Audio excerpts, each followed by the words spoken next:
Well, Jim, did you see the ratings for this week's show? No, I haven't. And I would, we've been on a path for the last several weeks where they are starting lower than they used to, but they're keeping more of their audience. So they're not having the high highs or the low lows.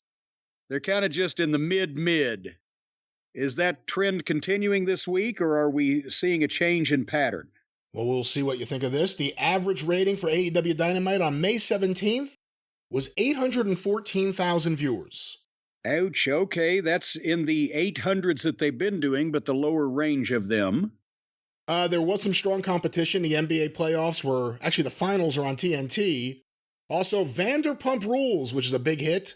What the, Who is Vanderpump? I know, that's what I keep asking Who is myself. Vanderpump, and what are his rules? Is this a sporting show? What is this show about? And who's this guy Vanderpump? I have no idea. Why has he made his own rules? Holy shit, you want to hear something else that's pretty funny? I'm looking at this. These were compiled by WrestleNomics, by the way. Are they in the Vanderpump business too? Dynamite did worse than the premiere of Rich and Shameless featuring Hulk Hogan and Gawker on TNT, which had 854,000 viewers. Ouch. So they lost to Hulk Hogan on this night. And now, were they opposite, or it was at a different time? It says they were also outranked by the Hulk Hogan Gawker premiere. But that was on like 11 o'clock at night. Okay, so maybe I'm wrong. Maybe I'm wrong there. Maybe I'm wrong. So more people at 11 o'clock at night, if that's the case, watch that than Dynamite. But let's go to the ratings here. See what story they tell. Segment 1, 8 to 8:15 p.m. The Wardlow Christian Cage Luchasaurus promo and angle. Darby Allin and Orange Cassidy versus Big Bill and Lee Moriarty with picture-in-picture. 908,000 viewers. Okay, and that's not showing a good sign considering their average for what's going to happen from here, but go ahead. Segment 2, the continuation of Darby Allin and Orange Cassidy versus Big Bill and Lee Moriarty, as well as the Young Bucks Blackpool Combat Club backstage angle, and Wardlow and Arn Anderson's backstage promo. We didn't even talk about that. Well, we did. That's where he challenged them to the ladder match. Arn said nothing of interest. As well as Sammy Guevara versus Optimus Prime, 876,000 viewers. Okay, so there went 32,000 in the first 15 minutes. Again, strong competition, of course. Segment 3. Well, what would you have to not be strong competition to Big Bill and Lee Moriarty against Pockets and fucking Pussy, his partner? I don't know who these people are. Let me stop the ratings real quick. You and I both have no awareness of this show. I see some of the names of the people on it in the New York Post every now and then, but I don't know anything about it. What do you think Vanderpump Rules is? I've just told you I have no idea who this guy is or what his rules are or what his occupation is or what the whole concept of this thing's about. All right, well, that was the competition for this segment 3. I thought you were going to tell me. I don't know. I'm trying to figure it out. I can look that up after I get the ratings here. Well, we got to do the ratings. Segment 3, 8:30 to 8:45 p.m. Sammy Guevara's live promo, as well as the FTR, Jeff Jarrett, Jay Lethal, Sanjay Dutt, Satnam Singh, Karen Jarrett angle, Darby Allin's promo, and the start of Ruby Soho and Toni Storm versus Hikaru Shida and Britt Baker. 832,000 viewers. Ouch. Okay, now we've bled another 44,000, so that means we're down 76,000 from the start of the program. But again, Vanderpump may have been just ruling all over the place by this point in time. We don't know. Segment 4, 8:45 to 9 p.m. The continuation of Soho and Storm versus Shida and Baker with picture-in-picture. Orange Cassidy's promo. Tony Khan's big announcement. 762,000 viewers. Jesus H. Christ on a cracker.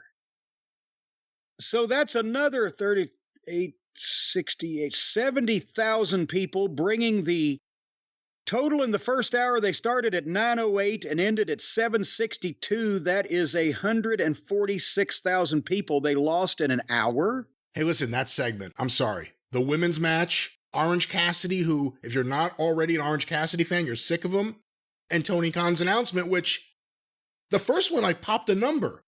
And since that time, he's on almost every week making an announcement. That's why you have that number there for that quarter. But coming out of that, the big 9 o'clock hour, segment 5. It's got to go up. Roddy Strong versus Chris Jericho, Falls Count Anywhere, with picture-in-picture, and Adam Cole. 816,000 viewers. Okay, so they got 30, 40, 54,000 back of the 146,000 they're down. Segment 5. No, segment 6, excuse me. Roosh versus Jack Perry with picture-in-picture and the post-match angle with Sammy Guevara, Darby Allin, Preston Vance, and the assistant guy.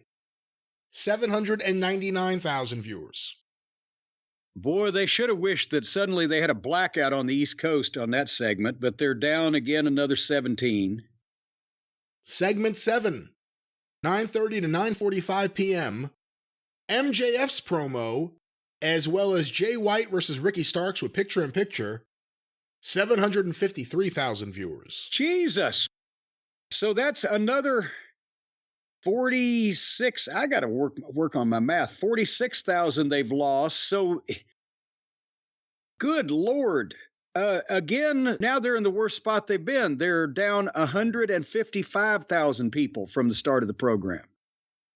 And finally, segment 8, 9:45 to 10 p.m., the continuation of Jay White versus Ricky Starks, Don Callis' live promo, and the angle with the Elite and Blackpool Combat Club and the return of Hangman Adam Page, 769,000 viewers. So 16,000 back at the end. So they started at 908 and finished at 769. That's a total attrition from start to finish of 139,000 people. Can I say something, though? For everyone, I want to get your opinion on this. For everyone who's talking about the strong competition, and again, not to take anything away from the NBA Finals or whatever's happening in the world of Vanderpump, but they did a big angle last week. They did a pretty big angle. We're going to finally get some answers, we would think, from Don Callis here after that big angle last week. They couldn't pop anything for that?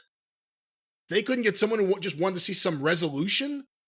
Well, I think it's how hard do you need to make somebody to work to get there after what they had previously seen? They're like, well, I don't care as much as I did at the start of this thing. They're going to sit around and, and just wait through this? Is the idea that wrestling can never beat or never do a better number on a night where there's an NBA Finals or a Vanderpump? Or if it was something the audience was really captivated with, would they say, you know what, I got to tune out and check out that other thing for 15 minutes? That's the thing. There was no audience that was like, I got to hear what Don Callis says after that turn. I don't, again, from years back, the wrestling fans watched the wrestling program. If there was goddamn chaos going on outside their home and fires in the streets, they didn't miss the wrestling show because they wanted to see it. They had to see it. And that's not the case anymore because it all looks the same. And if you didn't see somebody drawn and quartered and eviscerated and their fat sold for soap in Seg 6, you'll see it again in Seg 9, or next week they'll do it again. So I think we've just, now that nobody's really, the people that are there for anything are paying the close attention, and everybody else is like, what the fuck's going on here? I don't know, but